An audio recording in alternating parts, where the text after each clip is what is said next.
Well, good morning.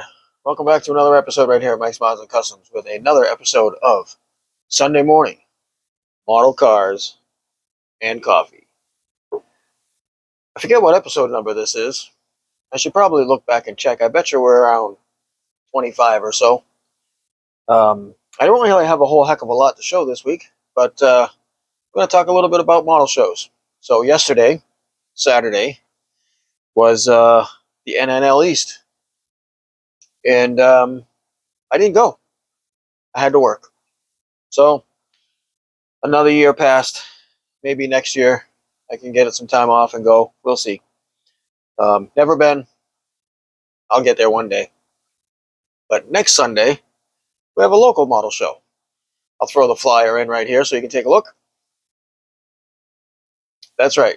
The 11th annual Spring Thaw right here in central New York. It's a small little show held at a local firehouse. And, well, what I'm going to show you today is what I plan to bring to that show. Probably just put it on the display only table. I don't know that I have much of anything that I'm going to put into the actual contest. Just going to thrive and promote the display only. So let me get some things changed around here. We'll bring you on over here closer to the bench. We'll take a look at what I'm going to bring to the show for the Spring Thaw next week.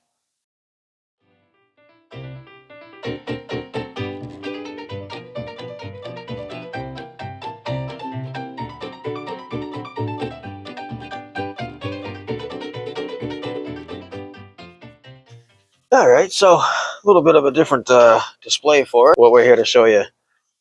This is what I'm going to take with me to the Spring Thaw model show for the display only section.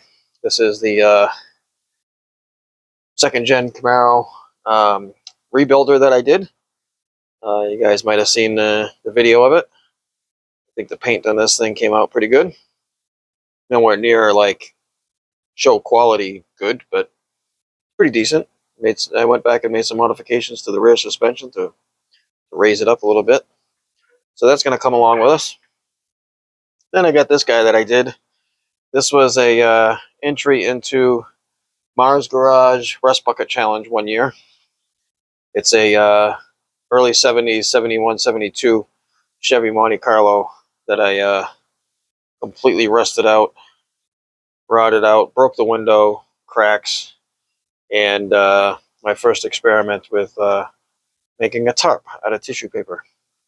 So that was kind of cool. So it's got some flat tires for sitting around for too long. That one's going to go along for the ride.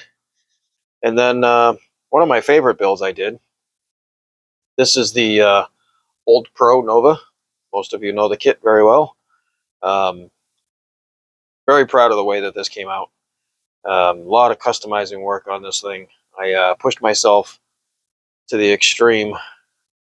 Scratch built exhaust, 3D printed resin motor, 3D printed wheels and tires. First time doing any kind of this detail work that this thing has with the ignition wires, the heater hoses, the battery cables. Got a little bit of everything going on with this one. It's a 572 big block sitting in there. So yeah, this one was a lot of fun. This one's been into a couple of competitions and not brought anything home, but it might just hit the display only table this week. So that's a nice one that sits in a case here. And then many of you have seen this one, even so just recently, the 66 Impala SS that my brother and I built. And this one here, super proud of this one. Came out really, really nice. This one has actually, well, this show that I'm going to, the Spring Thaw Model Show, it took home a third place factory stock. Very first award that I've ever won for a model build kit was right here. So, but there's it is. There's what I got to show you. Short and sweet. It's going to be a good show either way, regardless. It's a great little show local here to New York. So anyways, thanks for hanging out here with me for another episode of Mike's Mods and Customs. And until next time, guys, I'll catch you guys all